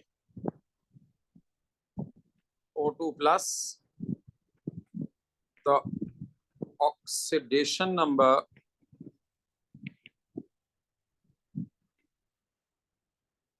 of Ti is +4 and there are no electrons in d orbital. d orbital कहो या d सबशेल कहो, ठीक है। ऑर्बिटल्स कहना, अगर ऑर्बिटल लिखना है तो ऑर्बिटल्स। अच्छा, अब अगर उसके अंदर है ही नहीं तो इसका मतलब यह है कि वो विजिबल लाइट, क्योंकि याद है अगर उसके डी ऑर्बिटल में इलेक्ट्रॉन होते थे तो स्प्लिट होता था जब कॉम्प्लेक्स बनता था और फिर वो एनर्जी एब्जॉर्ब करके लोअर टू हायर में जंप करता है। अब बच्चे मुझे कहते हैं सर लेकिन वो 3p से जंप करके भी तो 3d में जा सकता है। लेकिन बेटा हाँ जा सकता है 3p से 3d में, लेकिन जो विजिबल लाइट होती है ना वो तभी एब्जॉर्ब होती है जब 3d के इलेक्ट्रॉन्स में स्प्लिटिंग होती है। अगर 3p से 3d में जाए तो फिर वो विजिबल लाइट एब्जॉर्ब नहीं करेगा। That's where the second mark के लिए आप क्या लिखते हैं वो इंपॉर्टेंट है। So there are no electron and will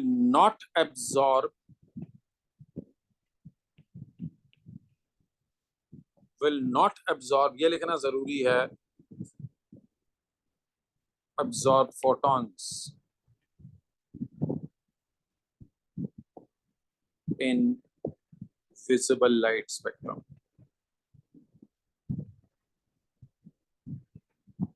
हो सकता है वो और कोई इलेक्ट्रोमैग्नेटिक रेडिएशन है उसको एब्जॉर्ब कर ले, गामा एब्जॉर्ब कर ले, एक्सरेज एब्जॉर्ब कर ले और 3p से जंप करके 3d में चला जाए। लेकिन विजिबल लाइट जब तक एब्जॉर्ब नहीं करेगा, कलर्स एब्जॉर्ब नहीं करेगा, तब तक उसका आपको कंपाउंड कलरलेस नजर आए, ठीक है, उसका सोल्यूशन कलरलेस नजर आए। चलिए, तो इसमें ये लिखना जरूरी है इनविजिबल लाइट स्पेक्ट्रम।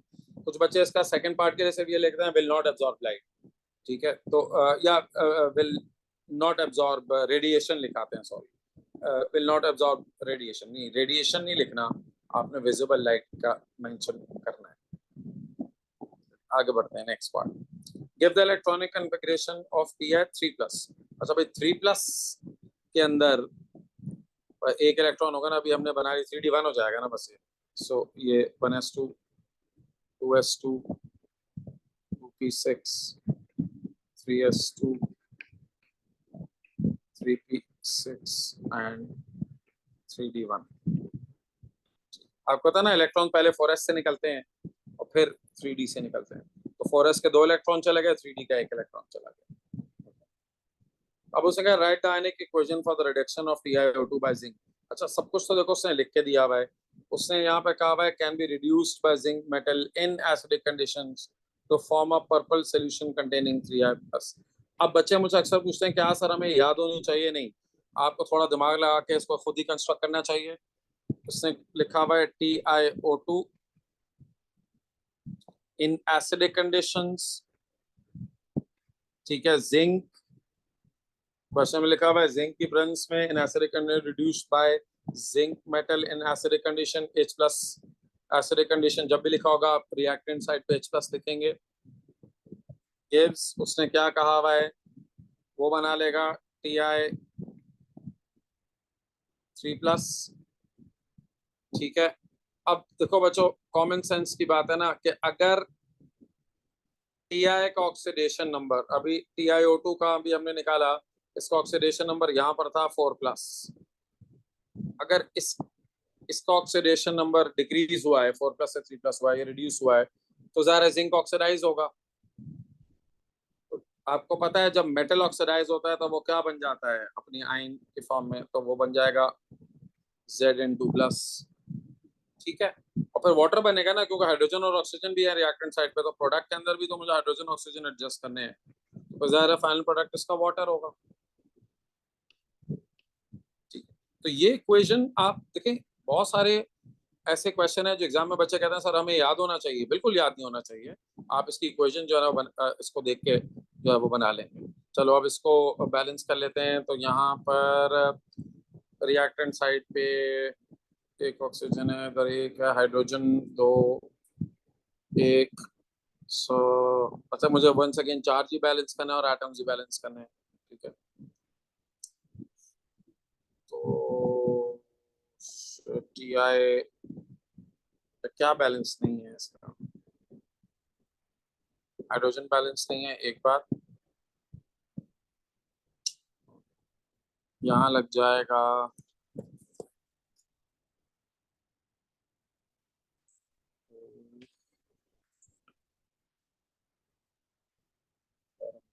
लगाना पड़ेगा, फिर इसका 4, इधर भी 2 लगाना पड़ेगा।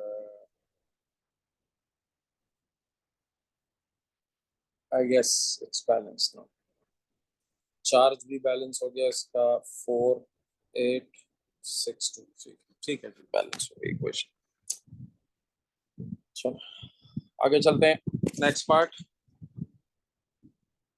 Acidified Ti3+ reacts with oxygen dissolved in water as shown।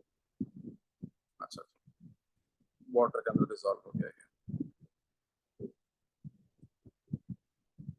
ठीक है, ओके। अच्छा, standard reduction potential E of, अच्छा ये आपको एक इक्वेशन का जो है ना वो ई दिया हुआ है। Calculate the standard reduction potential और इन ई ऑफ TiO2/Ti3+। ठीक है, कर लेते हैं इसको। अच्छा जी, सबसे पहले तो तुम लोगों को ये समझना है कि TiO2 और Ti3+ का तुम लोगों को निकालना है, क्या नाम है, रिडक्शन पोटेंशियल। उसके लिए डेल्टा जी गिवन है तुम्हें इस रिएक्शन का, डेल्टा जी यूज करके तुम पहले कैलकुलेट करोगे एन की, वो अपना ई सेल कैलकुलेट करोगे उसका। तो याद करो ये फॉर्मूला, हमने जो फॉर्मूला सीखा था वो क्या था, delta G is equal to -n E cell F. ठीक है, फैराडेज कांस्टेंट। अब इसमें n की वैल्यू कितनी है, देखो n होता है नंबर ऑफ इलेक्ट्रॉन ट्रांसफर, ये 4 इलेक्ट्रॉन्स इनके बीच में ट्रांसफर हुए हैं ना। ठीक है, तो देखो -4, अच्छा डेल्टा जी कितना है, माइनस, वन सेकेंड, ये किलो जूल में है, आपको उसको जूल में लाना पड़ेगा। ये इसका ध्यान रखना पड़ता है, इसके अंदर अगर आपको ई सेल निकालना होता है ना तो किलो जूल को आपको जूल में लाना पड़ता है। 0.1 मल्टीप्लाइड बाय, इसको मल्टीप्लाइड बाय 1000। ठीक है, ये जरूरी है, is equal to -4 E cell मुझे इसका निकालना है, और F की वैल्यू आपको पता है 96500 होती है। ठीक है, राइट। तो तुम्हारे पास इसका ई सेल तुम कैलकुलेट कर लो, चेक कर लो, इसका आंसर जो स्टैंडर्ड ई सेल आ रहा है वो आ रहा है 1.13 वोल्ट्स। ठीक है, अच्छा अब गाइस ये तो सेल वोल्टेज आ गया ना, सेल वोल्टेज। अब आपको मालूम है कि जो सेल वोल्टेज होता है वो दोनों का डिफरेंस करके आता है ना। ठीक है, अब हमें निकालना क्या है, इसका TiO2 स्लैश Ti3 प्लस का पोटेंशियल। अब ई सेल,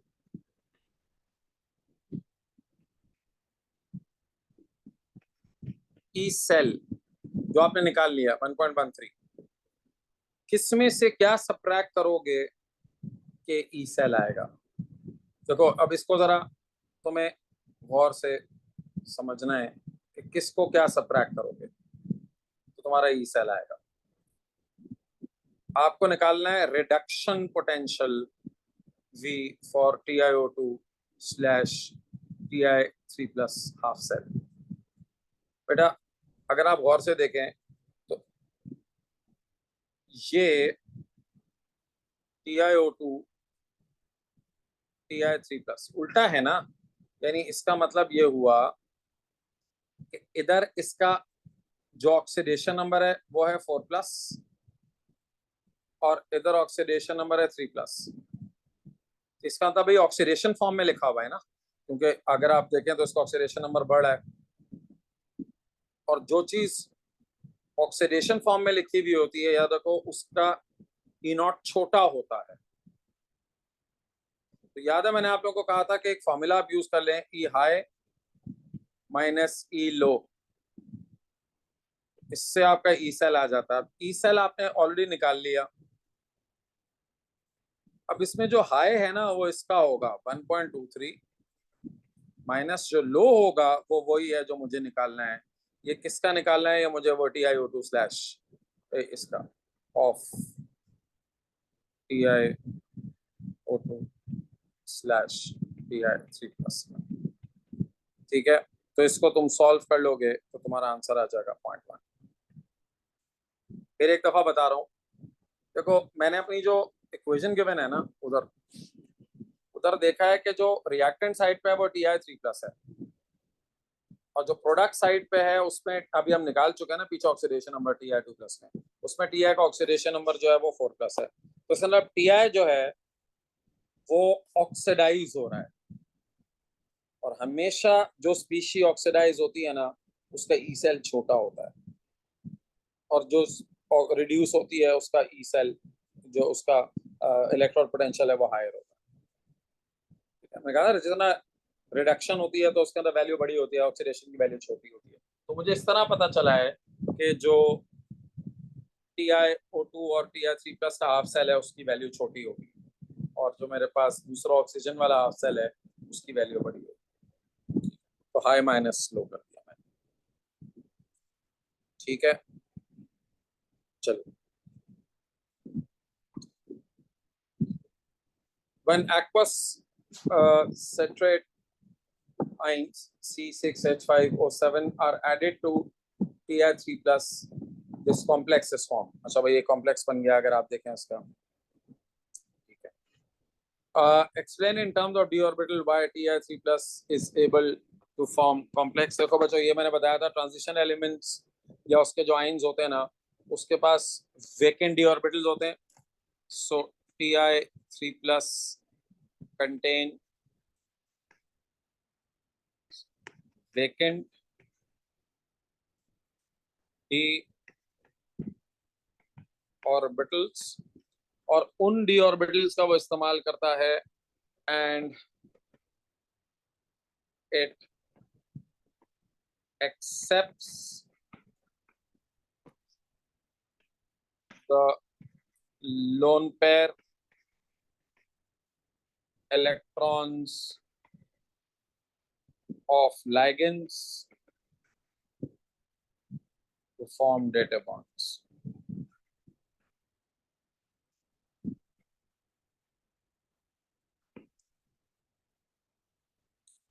ठीक है, क्योंकि बहुत खाली जगह होती है, तो वो जो डी ऑर्बिटल होता है उनको खाली जगह जो होती है उसमें वो लोन पेयर को अकोमोडेट कर लेता है और डेटा बॉन्ड बना देता है।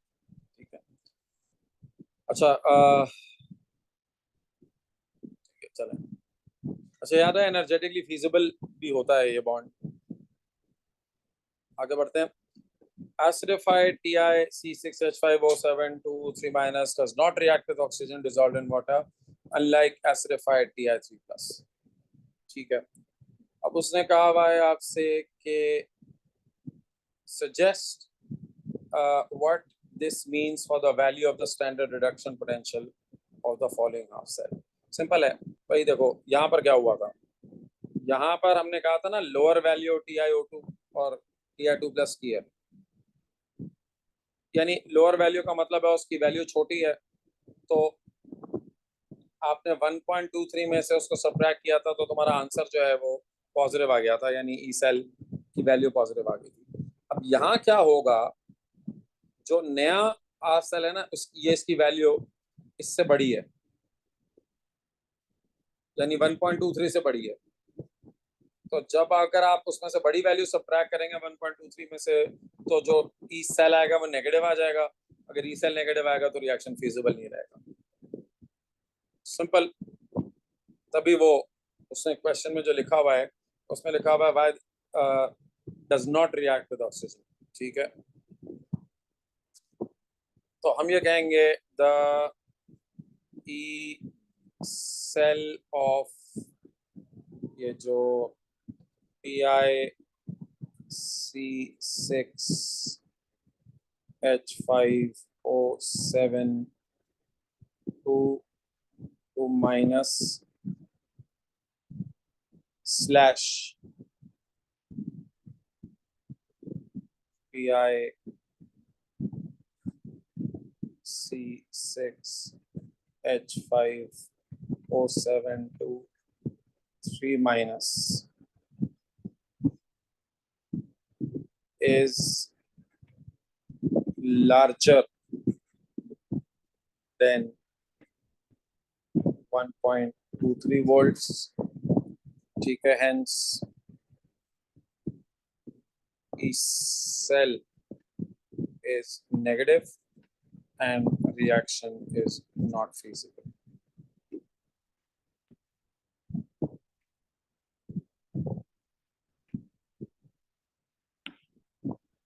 ठीक है,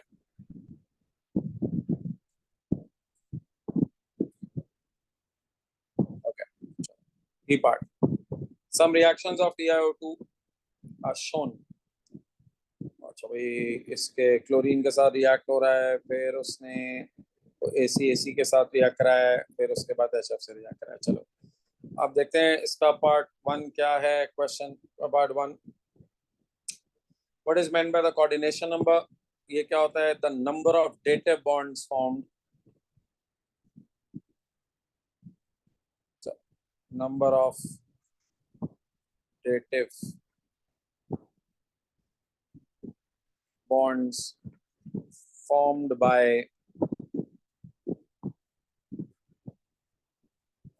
कोई भी मेटल एटम और ion.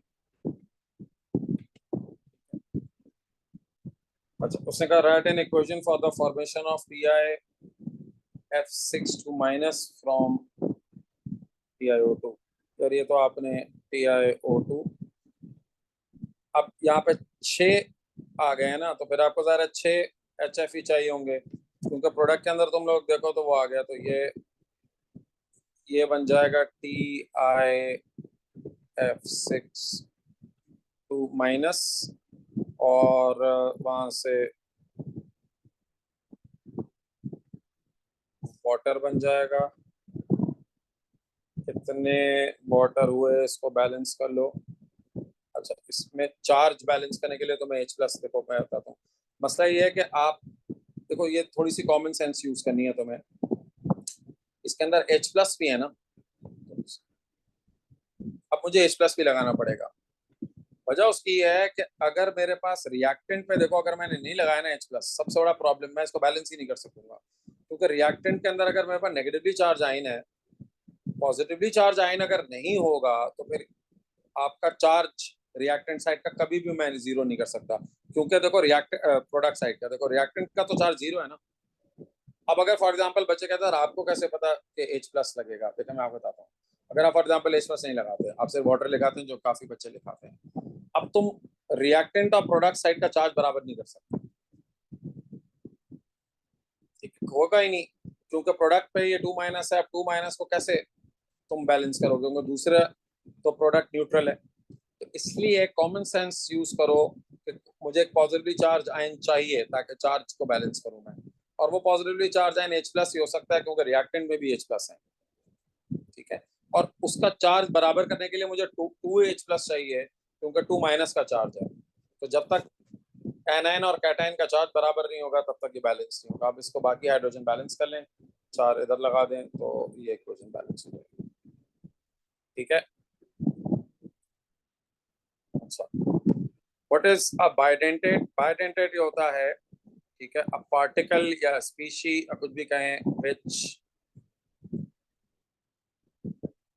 Particle with to lone pairs of electrons form two dative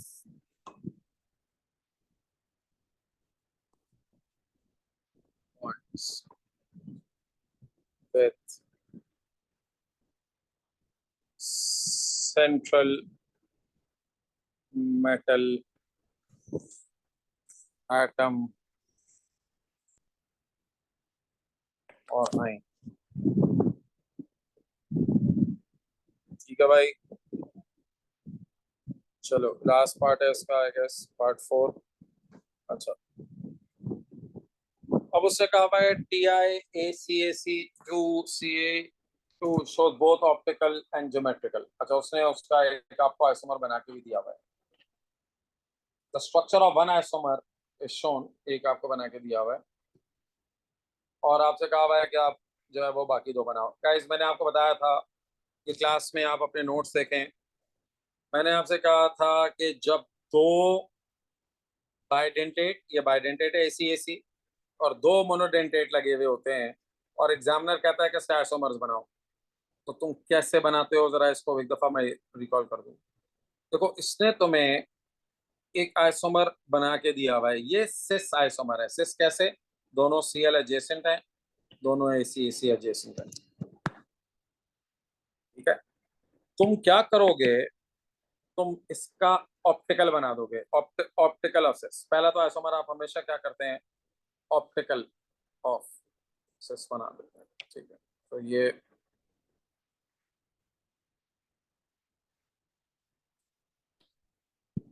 हो गया इसका मिरर इमेज, ACAC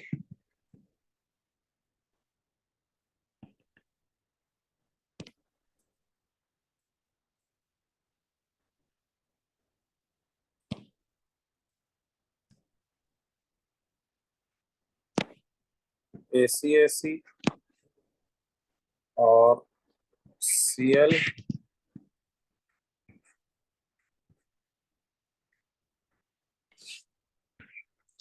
ठीक है। ये क्या है, ऑप्टिकल ऑफ सिस,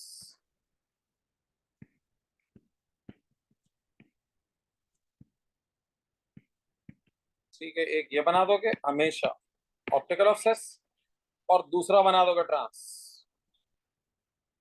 ये आपको समझे, याद रखना है कि जब भी आप लोगों को इस तरह से दो बाइडेंटेट और दो मोनोडेंटेट है ना, तो आपको ऐसे करना है, ऑप्टिकल ऑफ सिस और ट्रांस। अब इसका ट्रांस कैसे बनेगा, ये दोनों ACAC ऑपोजिट लगा दो,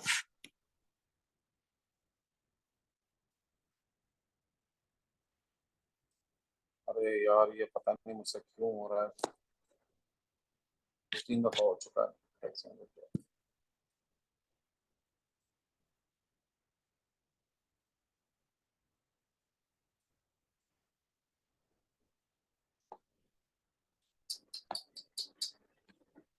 पूरा बनाया हुआ मिट गया।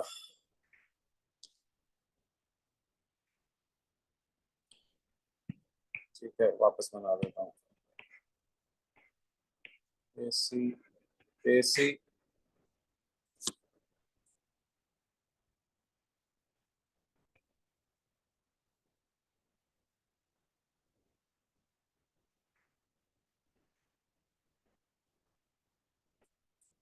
एसी एसी सीएल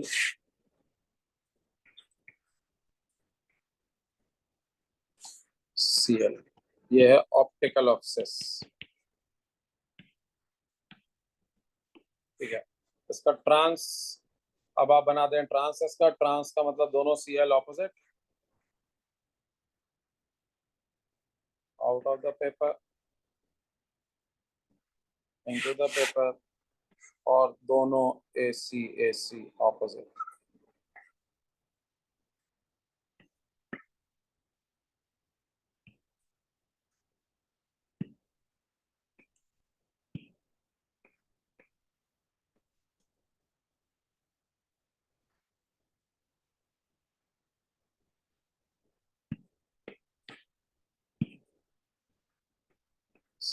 ये इसका ट्रांस। ठीक है बच्चों, इसको हमेशा आपको ऐसे ही बनाना होता है। दो बाइडेंटेट दो मोनोडेंटेट होंगे, तो एक जो सिस है, फिर एक उसका ऑप्टिकल, और फिर ट्रांस। चलो लास्ट उसने कहा है the AC AC anion is symmetrical, deduce which if any of the stereo isomer 1 2 and 3 are polar, explain your answer. देखो पोलर का मतलब ये है कि dipole will not cancel out. देखो जो ट्रांस आइसोमर है ना, वो ऑपोजिट लगे हुए होते हैं, यानी इसके अंदर देखो दोनों सीएल ऑपोजिट लगे हुए हैं, तो एक दूसरे की पोलैरिटी को कैंसिल कर देता है। और एसी एसी तो उसने कहा है सिमेट्रिकल है, तो इसके अंदर उसकी पोलैरिटी भी कैंसिल आउट हो जाती है। जब ट्रांस के अंदर ये ऑपोजिट लगे हुए होते हैं, तो ये कैंसिल आउट हो जाते हैं। अच्छा लेकिन देखो सिस में और उसके मिरर इमेज में ऑपोजिट नहीं लगे, ये ऑपोजिट नहीं लगे हुए, तो एक दूसरे को कैंसिल आउट नहीं कर सकते। एसी एसी भी ऑपोजिट नहीं लगा हुआ, कैंसिल आउट नहीं कर सकते। इसमें भी ऐसे ही ऑपोजिट नहीं लगे हुए, तो कैंसिल आउट नहीं कर सकते। तो आप देखें इसके अंदर आप कहेंगे आइसोमर 1 and 2, 1 and 2, ठीक है, because the dipoles can not cancel each other,